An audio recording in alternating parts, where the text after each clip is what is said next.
হাতের কাছে যে কোনো অনুষ্ঠানে একটু জ্যান্ত আর বড় কাতলা মাছ পাওয়াটা কিন্তু বেশ সৌভাগ্যের ব্যাপার। আর বাড়িতে যে কোনো ছোটোখাটো অনুষ্ঠান হলে যদি এই রকম একটা সুন্দর কাতলা মাছ পাওয়া যায় তাহলে কিন্তু সব থেকে প্রথমে যেই রেসিপিটার কথা মাথায় আসে সেটা হলো দই কাতলা। আর মাছ কাটা যারা দেখতে পছন্দ করেন তারা কিন্তু এই ভিডিওটা উপেক্ষা করে কখনো যেতেই পারবেন না। তো যাই হোক না কেন, মাছগুলো কাটার পর বেশ কিছু পিস হয়েছিল, যেহেতু মাছটা ওজনে বেশ বড়ই ছিল। তা এতগুলো পিস আমার লাগবে না, দই কাতলা করার জন্য যে কটা পিস লাগবে সে কটা পিস আমি একটু ধুয়ে বেছে ভালো করে পরিষ্কার করে নিয়েছি। আর এরপর সব থেকে প্রথমের কাজ যেটা, যে কোনো মাছ রান্নার ক্ষেত্রে একটু নুন আর হলুদ মিশিয়ে নেওয়া। নুন আর হলুদ মিশিয়ে মাছগুলোকে খুব সুন্দর করে মাখিয়ে রেখে দিয়েছিলাম মোটামুটি 10 মিনিটের জন্য।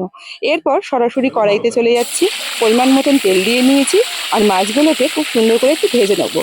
এখানে মাছগুলো কিন্তু আমি একদমই অতিরিক্ত ভাজিনি, একদম একটু হালকা ভেজে তুলে রেখে দিয়েছিলাম। ওইদিকে মাছগুলো ভাজা হতে থাক, এইদিকে একটা মশলা একটু তৈরি করে নিচ্ছি। 2 চামচ নিয়েছি তিল সাদা, আর 2 চামচ নিয়েছিলাম কাজু বাদাম। একটু জলের সাহায্যে ভালো করে একটা পেস্ট করে রেখে দিচ্ছি।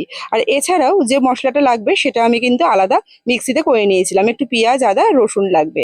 মাছগুলো কিন্তু সবকটাই ভেজে নিয়েছি হালকা হালকা করে, আর ওই বাদবাকি তেলেই কিন্তু মাছের বাদবাকি রান্নাটা করব।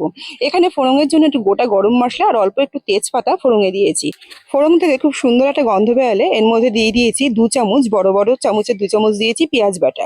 পেঁয়াজ বাটাটা খুব সুন্দর করে তেলের সাথে ভাজা ভাজা হয়ে গেলে এর মধ্যে দিয়ে দিলাম 1 চামচ আদা বাটা, 1 চামচ রসুন বাটা, আর 1 চামচ দিয়েছি এখানে কাঁচা লঙ্কা বাটা।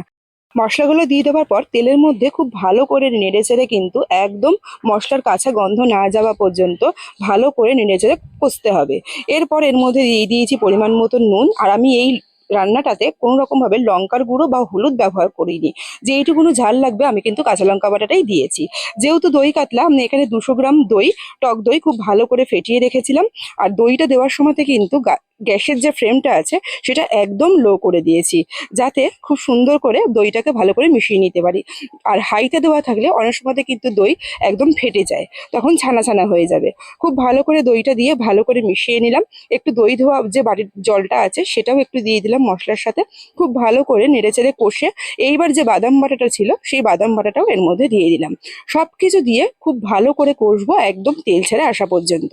যখন তেল ছেড়ে আসবে তখন এর মধ্যে দিয়ে দেবো পরিমাণ মতন গ্রেভি অনুযায়ী একটু জল। মোটামুটি আমি এখানে 2 কাপ মতন জল দিয়েছিলাম আমার রান্না অনুযায়ী। পুরো ঝোলটা ফুটে আসার পর 1/2 চামচ মতন দিয়েছি গরম মশলার গুঁড়ো, আর 1/2 চামচ দিয়েছিলাম একটু ঘি। ঘিটা কিন্তু আমি এখানে দেখাতে একটু স্কিপ করে গেছি। আর এরপর দিয়ে দেবো ভেজে রাখা যে মাছগুলো রয়েছে সেগুলো। ভেজে রাখা মাছগুলো দিয়ে একটুখানি পুরো ফুটিয়ে নিলেই কিন্তু দই কাতলা একদম রেডি। আর যেহেতু বেশি পরিমাণে জল আমি এখানে দিইনি, তাই কিন্তু খুব বেশিক্ষণ ধরে ফোটানোর কোনো দরকারই পড়বে না। আর যেহেতু টক দই দিয়েছি, টেস্টটাকে ব্যালেন্স করার জন্য অল্প একটু সামান্য চিনি কিন্তু দিতেই হবে, নাহলে স্বাদের ব্যালেন্সটা একদমই ভালো আসবে না। আজকের রেসিপি আর ভিডিও যদি ভালো লেগে থাকে অবশ্যই লাইক কমেন্ট শেয়ার করে কিন্তু একটু পাশে থাকবেন। আর রেসিপিটা ভালো লাগলে পেজ থেকে দেখলে পেজটা একটু ফলো করে নেবার অনুরোধ রইল। আর যদি ইউটিউব চ্যানেল দেখে দেখেন তাহলে ইউটিউব চ্যানেলটা একটু সাবস্ক্রাইব করে নেবার অনুরোধ রইল। দেখা হচ্ছে পরের রেসিপিতে। ধন্যবাদ।